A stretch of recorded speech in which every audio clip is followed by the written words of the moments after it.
नमस्कार, स्वागत आहे तुमचे आमच्या चॅनलमध्ये। आवाज महामुंबईचा, शोध बातमीचा, कौल मनाचा। चला तर मग आमचे चॅनल शेअर करा, लाईक करा आणि सबस्क्राइब करा। धन्यवाद। रत्नागिरी जिल्ह्यात पावसाचा धुमाकूळ।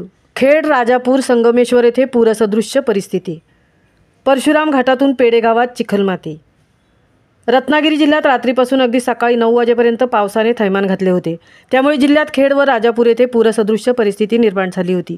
मुंबई गोवा राष्ट्रीय महामार्गावर लांजा येथे मोठ्या प्रमाणात पाणी आले होते। सकाळी पाऊस कमी झाल्यावर हे पाणी ओसरले।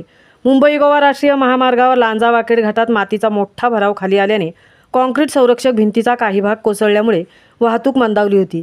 लांजा तालुका प्रशासनाकडून जेसीबीच्या सहाय्याने हा भराव बाजूला करण्यात आल्यानंतर वाहतूक सुरळीत झाली। चिपळूणमधील वशिष्ठी नदीतील पाणी पातळी वाढली होती, तर खेड येथील जगबुडी नदीही धोका पातळी जवळून वाहत होती। पाचल भागात पडलेल्या मोठ्या पावसामुळे राजापूर शहरातील जवाहर चौकाजवळ पाणी भरण्यास सकाळी 9च्या सुमारास सुरुवात झाल्याने राजापूर नगर परिषदेकडून सावधानतेचा इशारा देण्यात आल्यावर दुकानदारांनी आपले साहित्य हलवण्यास सुरुवात केली होती।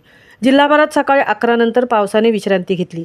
दरम्यान मिऱ्या नागपूर महामार्गाच्या कामामुळे नाणीज येथील 11 घरांमध्ये पाणी तुंबले होते। दापोली दाभोळ या राज्यमार्गावर जालगाव ग्रामपंचायत येथे मोठा वृक्ष कोसळल्याने वाहतूक काही काळ बंद होती। दापोली तालुका प्रशासनाकडून तातडीने प्रयत्न करून हे झाड बाजूला काढण्यात आल्यानंतर वाहतूक सुरळीत झाली। खेड तालुक्यात सुसेरीकडे जाणाऱ्या रस्त्यावरती अचानक पुराचे पाणी वाढल्याने त्या ठिकाणी एक महिला मध्यभागी अडकली होती। खेड नगर परिषद कर्मचाऱ्यांचे बचाव पथक तसेच खेड येथील कट्टा टीमचे साहिल बुटाला, निखिल चौधरी, सूरज शिगवण यांच्या टीमने या महिलेला सुखरूप बाहेर काढले।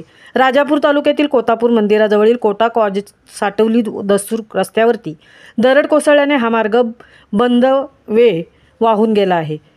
भूपरिसरातही पावसामुळे मोठे नुकसान झाले असून सरफरेवाडी जोडणारा दरवर्षी स्थानिक पातळीवर घातला जाणारा पूल वाहून गेला, तर अनेकांच्या शेतात पाणी घुसण्याचे प्रकार घडले।